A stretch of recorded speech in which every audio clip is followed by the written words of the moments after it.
السلام علیکم۔ آج ہم ایک ایسے موضوع پر بات کر رہے ہیں جس کے بارے میں شاید سب سے زیادہ خوش فہمیاں پائی جاتی ہیں۔ شفاعت، یعنی آخرت میں اللہ کے حضور کسی کی سفارش۔ کیا یہ واقعی کوئی وی آئی پی پاس ہے جو مطلب بزرگوں کے نام پر مل جائے گا، یا اس کی حقیقت کچھ اور ہے؟ یقیناً اس کی حقیقت وہ نہیں جو عام طور پر سمجھی جاتی ہے۔ آج ہم اسی گتھی کو سلجھانے کی کوشش کریں گے انشاءاللہ۔ اور ہماری رہنمائی؟ جی، ہماری رہنمائی کریں گے مولانا سید ابو العلا مودودی کی کتاب سیرت سرور عالم کے وہ حصے جہاں انہوں نے قرآن مجید کی روشنی میں اس مسئلے کو کھول کر بیان کیا ہے۔ بالکل۔ تو ہمارا مشن آج یہ سمجھنا ہے کہ قرآن کی روح سے شفاعت کیا ہے، کون کر سکتا ہے، کس کے لیے، ہاں کس کے لیے، کب اور کن شرائط پر۔ مقصد یہ ہے کہ سنی سنائی باتوں سے ہٹ کر وہ جو اصل تصور ہے نا وہ واضح ہو سکے۔ جی بالکل۔ تو آئیے ذرا گہرائی میں چلتے ہیں اس موضوع کی۔ اچھا، سب سے پہلے تو یہ سوال ذہن میں آتا ہے کہ آخر شفاعت کے موضوع پر اتنی بحث یا اتنی ضروری کیوں ہے؟ کیا یہ صرف آخرت کا معاملہ نہیں؟ دیکھیے، اس کی اہمیت دو بڑی وجوہات سے ہے۔ پہلی تو یہ کہ جب بھی اللہ کے نبی اپنی دعوت لے کر آئے نا، جی، تو ان کے مخالفین کا ایک بڑا سہارا یہی عقیدہ تھا۔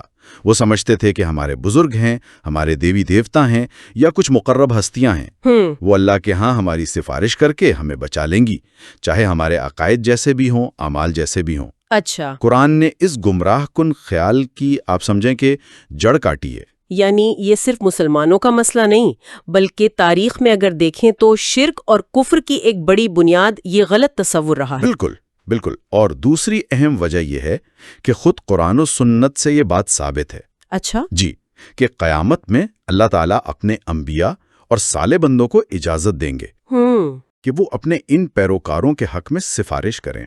کون سے پیروکار؟ وہ جو بنیادی طور پر تو ایمان اور اطاعت پر قائم رہیں، ٹھیک، لیکن بشری کمزوریوں کی وجہ سے ان سے کچھ گناہ سرزد ہو گئے، اور وہ ندامت کے ساتھ اصلاح کی کوشش بھی کرتے رہے۔ یعنی گناہ ہو گئے مگر وہ نادم تھے۔ جی، نادم تھے، کوشش کرتے رہے۔ تو ان دونوں پہلوؤں کو سمجھنا ضروری ہے تاکہ نہ افراط ہو نہ تفریط، یعنی نہ بالکل انکار نہ بالکل کھلی چھوٹ۔ صحیح۔ اسی لیے یہ نبوت کے بنیادی مباحث سے جڑا ہوا معاملہ ہے۔ اور قرآن نے اس معاملے کو، جیسے آپ نے کہا، گول مول نہیں چھوڑا، بلکہ بہت وضاحت سے اس پر روشنی ڈالی ہے۔ جی ہاں، کئی مقامات پر تفصیل سے بیان کیا تاکہ کوئی ابہام کو شک باقی نہ رہے۔ شاید سب سے مشہور اور آپ کہیں کہ بنیاد فراہم کرنے والی آیت، آیت الکرسی؟ جی، آیت الکرسی، سورۃ البقرہ، آیت 255، جس کا ایک حصہ ہے من ذا الذی یشفع عندہ الا باذنہ، کون ہے جو اس کی جناب میں اس کی اجازت کے بغیر سفارش کر سکے۔ بالکل، یہ آیت ہی پوری بحث کا محور متعین کر دیتی ہے کہ اختیار صرف اور صرف اللہ کا ہے۔ یہاں بات واقعی دلچسپ ہو جاتی ہے۔ آئیے دیکھتے ہیں کہ قرآن ان غلط فہمیوں کو کیسے رد کرتا ہے۔ پہلا نقطہ تو یہی لگتا ہے جو آپ نے ابھی اشارہ دیا، اللہ کی حاکمیت اعلیٰ، جی، اس کی مکمل بادشاہت۔ بالکل درست۔ قرآن سب سے پہلے یہی تصور پختہ کرتا ہے کہ زمین و آسمان اور جو کچھ ان میں ہے سب کا مالک، حاکم، فرمان رواں صرف اللہ ہے۔ صرف اللہ۔ وہ قادر مطلق ہے، اس کی بادشاہت میں، اس کے اختیارات میں کوئی ذرہ برابر بھی شریک نہیں، کوئی بھی نہیں۔ کوئی بھی نہیں۔ نہ کوئی اس پر اثر انداز ہو سکتا ہے کہ اپنی بات منوا لے، جیسے سورۃ الانعام میں فرمایا گیا ان لوگوں سے جو سفارشوں پر بھروسہ کرتے تھے۔ جی، لو، آج تم بالکل اکیلے ہمارے سامنے حاضر ہو گئے۔ آج ہم تمہارے ساتھ تمہارے وہ سفارشی بھی نہیں دیکھتے جن کے بارے میں تم سمجھتے تھے کہ تمہارے کام بنانے میں ان کا بھی کچھ حصہ ہے۔ اوہو، تمہارے آپس کے سارے تعلقات ٹوٹ گئے اور وہ سب دعوے گم ہو گئے جن کا تمہیں زوم تھا۔ یعنی کوئی اثر و رسوخ یا زور چلنے کا تو سوال ہی پیدا نہیں ہوتا۔ بالکل نہیں۔ اور دوسرا بڑا نقطہ جو اسی سے جڑا ہے وہ اللہ کا لامحدود علم ہے۔ یہی بات ہے۔ دیکھیں، اللہ اپنے ہر بندے کے بارے میں سب کچھ جانتا ہے۔ سب کچھ؟ ماضی، حال، مستقبل، ظاہر، باطن، نیت، عمل، ہر چیز سے پوری طرح واقف ہے۔ اس کے مقابلے میں کوئی نبی، کوئی فرشتہ، کوئی ولی کتنا ہی مقرب کیوں نہ ہو، اس کا علم تو محدود ہے۔ ظاہر ہے۔ وہ کسی دوسرے کے بارے میں وہ سب کچھ نہیں جان سکتا جو اللہ جانتا ہے۔ تو پھر کوئی دوسرا کیسے فیصلہ کر سکتا ہے کہ بھئی کس کی سفارش ہونی چاہیے اور کس کی نہیں؟ صحیح بات ہے. آیت الکرسی میں ہی آگے ہے یعلم ما بین ایدیہم وما خلفہم ولا یحیطون بشیء من علمہ الا بما شاء. جو کچھ بندوں کے سامنے ہے اسے بھی وہ جانتا ہے اور جو کچھ ان سے اوجھل ہے اسے بھی وہ واقف ہے، اور اس کی معلومات میں سے کوئی چیز ان کی گرفت کے ادراک میں نہیں آ سکتی الا یہ کہ کسی چیز کا علم وہ خود ہی ان کو دینا چاہے. جی، تو جب علم ہی کامل نہیں تو سفارش کا حق کیسے؟ یہ بہت اہم نقطہ ہے کہ علم کی کمی سفارش کے اختیار کی نفی کرتی ہے. لیکن پھر بھی کچھ لوگ یہ سمجھتے ہیں کہ فلاں ہستی اللہ کے اتنے قریب ہیں کہ بس ان کی بات تو ٹالی ہی نہیں جائے گی. جی، یہ خیال عام ہے. اس بارے میں قرآن کیا کہتا ہے؟ قرآن اس خیال کو بھی بالکل رد کرتا ہے. زور چلانا یا بات منوانا تو بہت دور کی بات ہے. اللہ کے دربار میں اس کی اجازت کے بغیر کوئی زبان کھولنے تک کی ہمت نہیں کر سکتا. کیا واقعی؟ جی ہاں، چاہے وہ کتنا ہی بڑا نبی ہو یا مقرب ترین فرشتہ. آیت الکرسی تو ہے ہی، سورت یونس میں بھی فرمایا کوئی شفاعت کرنے والا نہیں مگر اس کی اجازت کے بعد. اچھا. اور اسی سورت یونس کی آیت 18 میں ان مشرکین کا قول نقل کیا گیا ہے جو کہتے تھے یہ اللہ کے ہاں ہمارے سفارشی ہیں. جی. اللہ نے رد کرتے ہوئے فرمایا کیا تم اللہ کو اس بات کی خبر دیتے ہو جو نہ اس کے علم میں آسمانوں میں ہے نہ زمین میں ہے؟ مطلب یہ کہ جس سفارش کا تم ذکر کر رہے ہو اللہ کے علم میں اس کا کوئی وجود ہی نہیں ہے. یہ تمہارا اپنا گھڑا ہوا خیال ہے، ایک بے بنیاد دعویٰ ہے. اچھا. اور جہاں تک ظالموں کا تعلق ہے، یعنی وہ لوگ جو بنیادی طور پر اللہ کے حق میں کوتاہی کرتے ہیں جیسے کافر یا مشرک، کیا ان کے لیے کوئی سفارش کی گنجائش ہے، کوئی امید؟ اس معاملے میں قرآن بالکل ٹوک ہے، کوئی ابہام نہیں. سورت غافر جسے سورت المؤمن بھی کہتے ہیں، اس کی آیت 18 میں فرمایا ظالموں کا نہ کوئی دلی دوست ہوگا اور نہ کوئی سفارشی جس کی بات سنی جائے. جی، یہاں ظالموں سے مراد بنیادی طور پر وہی لوگ ہیں جنہوں نے اللہ کے ساتھ شرک کیا یا اس کی آیات کا انکار کیا. ٹھیک ہے. اور حقیقت یہ ہے کہ ان کا کوئی سفارشی ہوگا ہی نہیں. کیوں؟ کیونکہ سفارش کی اجازت اگر ملے گی بھی تو کسے ملے گی؟ اللہ کے نیک بندوں کو. جی، اللہ کے نیک اور مقرب بندوں کو. اور وہ ظاہر ہے کبھی ایسے لوگوں کی سفارش کا سوچ بھی نہیں سکتے جو اللہ کے کھلے نافرمان رہے ہوں. اور یہ جو جملہ ہے نا جس کی بات سنی جائے، یہ اصل میں ان لوگوں کے زعم کو رد کرنے کے لیے ہے جو سمجھتے تھے کہ بھئی ہمارے بزرگوں کی بات تو ضرور مانی جائے گی. اللہ کہتا ہے کہ ایسا کوئی سفارشی ہی نہیں ہوگا جس کی بات سننے کا سوال پیدا ہو. یہ سب جاننے کے بعد یہ سوال پیدا ہوتا ہے کہ کیا شفاعت کا امکان بالکل ہی ختم ہو جاتا ہے یا قرآن کوئی راستہ بتاتا ہے؟ نہیں، امکان بالکل ختم نہیں ہوتا، لیکن یہ بہت ہی کڑی شرائط کے ساتھ مشروط ہے. مولانا مودودی نے قرآن کی مختلف آیات کی روشنی میں ان شرائط کو بہت خوبصورتی سے واضح کیا ہے. اچھا، کیا ہے وہ شرائط؟ پہلی اور سب سے بنیادی شرط ہے اللہ کی اجازت. یہ بات تو بار بار دہرائی گئی ہے. یعنی اختیار کلی اللہ کا ہے. بالکل. وہ جسے چاہے گا جب چاہے گا اجازت دے گا. سورت طٰہٰ آیت 109 میں ہے اس روز شفاعت کارگر نہ ہوگی الا یہ کہ کسی کو رحمان اس کی اجازت دے اور اس کی بات سننا پسند کرے. اور اس کی بات سننا پسند کرے یہ بھی اہم ہے. جی ہاں.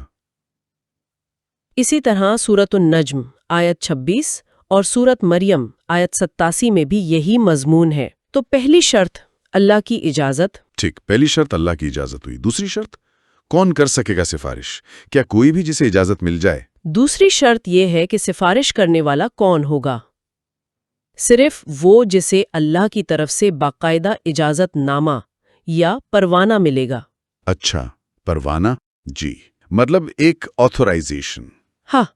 یہ نہیں کہ جس کو لوگوں نے دنیا میں اپنا سفارشی سمجھ لیا وہ وہاں کھڑا ہو کر سفارش شروع کر دے گا، ایسا نہیں ہوگا. سورت مریم کی آیت 87 کا ایک مفہوم یہ بھی لیا گیا ہے کہ سفارش کا حق صرف اسے ملے گا جس نے رحمان سے عہد لے رکھا ہو، یعنی اللہ کے مقرب و مجاز بندے. اچھا. تو اجازت بھی اللہ کی اور اجازت یافتہ بھی اللہ کے منتخب کردہ۔ اب تیسری شرط؟ کس کے لیے سفارش ہو سکے گی؟ کیا ہر ایک کے لیے؟ نہیں، ہرگز نہیں۔ یہ بہت اہم ہے۔ تیسری شرط یہ ہے کہ سفارش صرف اسی کے حق میں قبول ہوگی جس کے لیے اللہ سفارش سننا پسند کرے اور جس کے حق میں سفارش کی اجازت دے۔ اور اللہ کس کے لیے پسند کرے گا؟ ظاہر ہے اس شخص کے لیے جس نے دنیا میں کم از کم ایمان کی حالت میں زندگی گزاری ہو، اللہ سے اپنا تعلق قائم رکھا ہو اور بنیادی طور پر اللہ کو راضی کرنے کی کوشش کرتا رہا ہو۔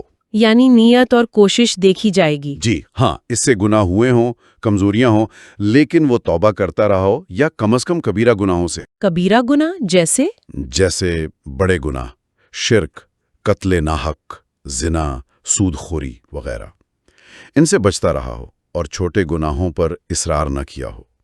سورۃ الانبیاء آیت 28 میں فرشتوں کے بارے میں ہے، وہ سفارش نہیں کرتے مگر اس کے لیے جس سے اللہ راضی ہو۔ جس سے اللہ راضی ہو۔ جی، اصل معیار اللہ کی رضا ہے۔ حدیث میں بھی آتا ہے کہ نبی اکرم صلی اللہ علیہ وسلم خود فرماتے ہیں کہ وہ ان لوگوں کی شفاعت نہیں کریں گے جو آپ کے بعد دین میں بگاڑ پیدا کریں گے۔ یہ تو بہت اہم بات ہے کہ سفارش پانے والے کا اپنا کردار اور اللہ سے تعلق بھی شرط ہے۔ چوتھی شرط بھی ہے کوئی؟ جی ہاں، چوتھی شرط۔ سفارش کرتے ہوئے کیا کہا جائے گا؟ کچھ بھی نہیں، چوتھی شرط یہ ہے کہ سفارش کرنے والا بالکل صحیح اور انصاف پر مبنی بات کہے گا۔ قرآن میں اس کے لیے قولاً سدیداً یا ثواباً کے الفاظ آئے ہیں۔ صحیح بات، یعنی بیجا طرفداری نہیں ہوگی، جھوٹی تعریف نہیں ہوگی، حقیقت کے خلاف کوئی بات نہیں کہہ سکے گا۔ سورۃ النبا آیت 38 میں قیامت کے دن کا نقشہ کھینچا گیا ہے کہ روح الامین اور فرشتے صف بستہ کھڑے ہوں گے، کوئی بول نہ سکے گا سوائے اس کے جسے رحمان اجازت دے اور جو ٹھیک بات کہے۔ اور ٹھیک بات کا مطلب ہی یہی ہے کہ انصاف کے تقاضوں کے مطابق ہو۔ بالکل، جو حق ہے وہی کہا جائے گا۔ یہ شرائط سن کر تو لگتا ہے کہ شفاعت حاصل کرنا کوئی آسان کام نہیں ہے۔ یہ تو سراسر اللہ کی مرضی اور پھر انسان کی اپنی کمائی، اپنے اعمال پر منحصر ہے۔ یہ اس عام تصور سے کتنا مختلف ہے؟ جی، بہت مختلف ہے۔ لیکن سوال یہ ہے کہ اتنی سخت پابندیاں کیوں ہیں؟ آخر کیوں؟ دیکھیں، اس کی وجہ وہی ہے جس کا ذکر ہم نے پہلے کیا تھا۔ اللہ کا علم۔ جی، اللہ کا کامل اور مطلق علم اور دوسروں کا محدود علم۔ مولانا مودودی نے بڑی خوبصورت مثال دی ہے۔ اچھا؟ وہ کہتے ہیں کہ اگر ایک دنیاوی حاکم یا کوئی افسر اپنے دوستوں اور عزیزوں کی اندھا دھند سفارشیں ماننا شروع کر دیں تو کیا ہوگا؟ نظام تباہ ہو جائے گا۔ بالکل، وہ اپنے محکمے کا، اپنے ملک کا نظام تباہ کر دے گا۔ تو اللہ رب العالمین جو احکم الحاکمین ہے، سب سے بڑا حاکم، اس سے یہ کیسے توقع کی جا سکتی ہے کہ وہ ایسی سفارشیں قبول کرے گا جو علم کامل کی بنیاد پر نہ ہوں؟ صحیح۔ فرشتے، انبیاء، اولیاء، کوئی بھی کسی کے مکمل ریکارڈ سے واقف نہیں ہے۔ صرف اللہ جانتا ہے کہ کس نے کیا کیا، کس نیت سے کیا، اور وہ معافی کا مستحق ہے یا سزا کا۔ اگر سفارش کی کھلی چھوٹ دے دی جائے تو انصاف کا نظام قائم نہیں رہ سکتا۔ اسی لیے اللہ نے اسے اپنی اجازت اور ان شرائط سے سختی سے باندھ دیا ہے۔ تو قیامت کے دن جب فیصلے ہو رہے ہوں گے، اس وقت یہ شفاعت کا معاملہ عملی طور پر کیسے سامنے آئے گا؟ قرآن اس دن کی کیا تصویر پیش کرتا ہے؟ بڑا ہولناک منظر ہوگا یقیناً۔ قرآن اس دن کی ہولناکی اور اللہ کے مکمل اقتدار کو بہت واضح کرتا ہے۔ سورۃ الدخان میں ہے، وہ دن جب کوئی دوست کسی دوست کے ذرا کام نہ آئے گا اور نہ انہیں کہیں سے مدد ملے گی۔ کوئی مدد نہیں سوائے اس کے جس پر اللہ رحم فرمائے، یعنی رحم اور فضل کا اختیار بھی اسی کا ہے، کوئی اور ذریعہ نہیں ہوگا۔ اور سورۃ ہود میں بھی کچھ ہے؟ جی، سورۃ ہود آیت 105 میں ہے، جب وہ دن آئے گا تو کسی متنفس کو گویائی کا یارہ نہ ہوگا الا یہ کہ اللہ کی اجازت سے کچھ عرض کرے۔ یعنی مکمل خاموشی، اللہ کا جلال طاری ہوگا۔ بالکل، اور قرآن نے ضمن میں مثالیں بھی دی ہیں تاکہ بات واضح ہو جائے۔ مثالیں جیسے حضرت نوح علیہ السلام کا واقعہ، جب ان کا کافر بیٹا ان کی آنکھوں کے سامنے ڈوب رہا تھا تو باپ کی محبت میں انہوں نے دعا کی۔ جی، اللہ نے نہ صرف اسے رد کیا بلکہ تنبیہ فرمائی کہ انہو لیس من اہلک انہو عمل غیر صالح، یہ تیرے گھر والوں میں سے نہیں ہے، اس کے عمل ٹھیک نہیں ہے۔ یعنی نبی کی دعا بھی بیٹے کے لیے رد ہو گئی؟ جی، اسی طرح حضرت ابراہیم نے جب قوم لوط کی تباہی ٹالنے کے لیے اللہ سے گزارش کی، بار بار گزارش کی، ہاں میں نے پڑھا ہے، تو اللہ نے فرمایا، اے ابراہیم اس بات کو جانے دو، تیرے رب کا حکم آ چکا ہے۔ ان مثالوں سے واضح ہوتا ہے کہ محض رشتہ داری یا نسبت کام نہیں آتی، اصل چیز عمل اور ایمان ہے۔ اور قیامت کے دن کی ہیبت کا کیا عالم ہوگا؟ اس کا اندازہ اس بات سے لگائیں جو سورۃ سبا آیت 23 میں بیان ہوئی ہے۔ فرمایا کہ جب بالآخر کسی کو سفارش کی اجازت ملے گی اور معاملہ طے ہو جائے گا تو کیا ہوگا؟ تو دوسرے لوگ، شاید فرشتے یا دوسرے اہل محشر، ان سفارش کرنے والوں سے پوچھیں گے جب ان کے دلوں سے وہ گھبراہٹ دور ہوگی جو اللہ کے جلال کی وجہ سے طاری تھی۔ پوچھیں گے تمہارے رب نے کیا جواب دیا؟ اچھا، وہ کہیں گے حق بات کا جواب ملا اور وہ بہت بلند، بہت بڑا ہے۔ یعنی اجازت ملنے کے بعد بھی وہ کیفیت، وہ اللہ کے جلال کا احساس باقی رہے گا۔ سبحان اللہ۔ بلکہ معاملہ اس سے بھی آگے ہے۔ بعض اوقات انبیاء اور صالحین جی؟ اپنے ان نام لیواؤں کی سفارش کرنے کے بجائے جنہوں نے دنیا میں ان کی تعلیمات کو بگاڑا یا ان پر عمل نہیں کیا، ان کے خلاف گواہی دیں گے۔ جی، ان کے خلاف گواہی دیں گے یا ان سے لا تعلقی کا اظہار کریں گے۔ جیسا کہ سورۃ النبا میں ٹھیک بات کہنے کا ذکر ہے نا، ہاں، وہ بات انصاف کے مطابق ہی ہوگی، چاہے وہ کسی کے خلاف ہی کیوں نہ جائے۔ اندھا دھند سفارش نہیں ہوگی۔ آخر میں آپ نے شروع میں ذکر کیا تھا کہ مشرکین کا بھی شفاعت کا اپنا تصور تھا۔ وہ فرشتوں یا دوسری ہستیوں کو کیوں پوچھتے تھے؟ کیا وجہ تھی؟ جی، مشرکین عرب اور دیگر اقوام میں جو بت پرستی یا شخصیات پرستی تھی، اس کی دو بڑی وجوہات قرآن نے بیان کی ہیں۔ کیا تھی وہ؟ ایک، وہ ان ہستیوں کو، جیسے فرشتوں کو یا نیک لوگوں کی روحوں کو، اللہ کی اولاد سمجھتے تھے، نعوذ باللہ۔ اچھا، اور دوسرے، وہ یہ سمجھتے تھے کہ ان کی پوجا پاٹ کرنے سے، ان کے نام کی نظر نیاز دینے سے یہ ہستیاں خوش ہوں گی، اور پھر اللہ کے ہاں ہماری سفارش کر کے ہماری دنیاوی مشکلات بھی حل کروائیں گی اور آخرت میں عذاب سے بھی بچا لیں گی۔ یہ ان کا خیال تھا۔ یہ تو بالکل وہی بات ہوگی جو آج کل بھی کچھ لوگ۔ جی، ملتی جلتی سوچ۔ قرآن نے ان دونوں عقائد کو شرک قرار دیا اور سختی سے رد کیا۔ سورہ یونس آیت 18 میں ان کا قول نقل کیا، یہ اللہ کے پاس ہمارے سفارشی ہیں، اور سورہ زمر آیت 3 میں ان کا یہ قول نقل کیا، ہم تو ان کی عبادت صرف اس لیے کرتے ہیں کہ یہ اللہ تک ہماری رسائی کرا دیں۔ تو قرآن نے کیا جواب دیا؟ قرآن نے واضح کیا کہ نہ یہ اللہ کی اولاد ہے، نہ انہیں کوئی اختیار حاصل ہے، اور نہ یہ اللہ کی مرضی کے خلاف کسی کی سفارش کر سکتے ہیں۔